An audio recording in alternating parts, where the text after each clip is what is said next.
Canada's immigration landscape is changing, and if you're an international student or planning to be one, you'll want to hear this. From new permit caps to stricter work permit eligibility, major reforms are taking place that could impact your plans. In today's video, we'll break down everything you need to know about the recent changes to Canada's immigration policies, especially if you're a student. Let's dive in. 1. Canada to issue 437,000 study permits. In 2025, Canada has introduced a cap on the number of study permits it will issue starting in 2025.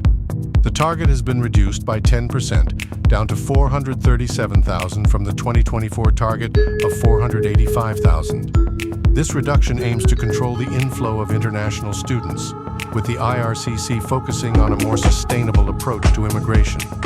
If you're planning to study in Canada, competition for permits will be tougher than ever. 2. Fewer study permits to be issued. This cap will have a significant impact over the next few years, resulting in 300,000 fewer study permits being issued. The Canadian government is tightening the intake, a move that will influence many prospective students' chances of studying in Canada. 3. Masters and PhD students now require PAL. Masters and PhD students who were previously exempt will now need to obtain a provincial attestation letter, PAL. PALs were introduced for undergrad and college students to ensure that applicants' study intentions were genuine. The inclusion of postgrad students highlights the government's effort to manage international student numbers at all academic levels. For 12% of study permits reserved for Masters, PhD, the government values advanced degree holders and has reserved 12% of the study permit allocation for them. This ensures that international talent continues to contribute to Canada's innovation and research sectors, even as restrictions are tightened.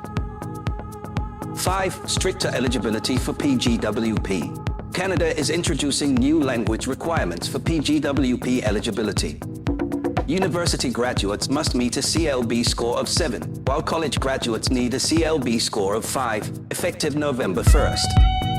The government expects these changes to result in 175,000 fewer PGWPs being issued over the next 3 years.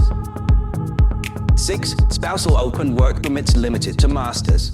Spouses of master students will now qualify for work permits only if the master's program is at least 16 months long. This will result in 50,000 fewer spousal permits being issued in the next 3 years, making it harder for families to immigrate together. 7. Spousal permits limited to critical work sectors. Work permits for spouses of Canadians or PRs will only be issued if the primary applicant is employed in critical sectors. This aligns with the government's priority to fill essential jobs and reduce competition for local workers in non-critical areas. 8. Impact on temporary foreign worker program. The government is also tightening the temporary foreign worker program. It's now a last resort for filling labor shortages. The government wants to ensure that Canadian workers aren't being replaced or wages suppressed by foreign workers. 9. Immigration's role in economic growth. Immigration remains crucial to Canada's economy, currently accounting for 99% of economic growth. By 2032, that will hit 100%. While immigration numbers are being managed more carefully, the government knows that newcomers are vital to the economy's success. 10. Cap on study permits introduced in 2024. The changes now begin in January 2024, when Canada first introduced a study permit cap. Provinces were given specific allocations, and the PAL system was introduced. These policies are designed to ensure that immigration numbers remain manageable in the long term. 11. Further PGWP and spousal work permit restrictions. Study permits now include more restrictions on PGWP eligibility, such as students in college programs with curriculum licensing agreements no longer being eligible. Similarly, spousal work permits will be available to only masters and PhD students, with exceptions.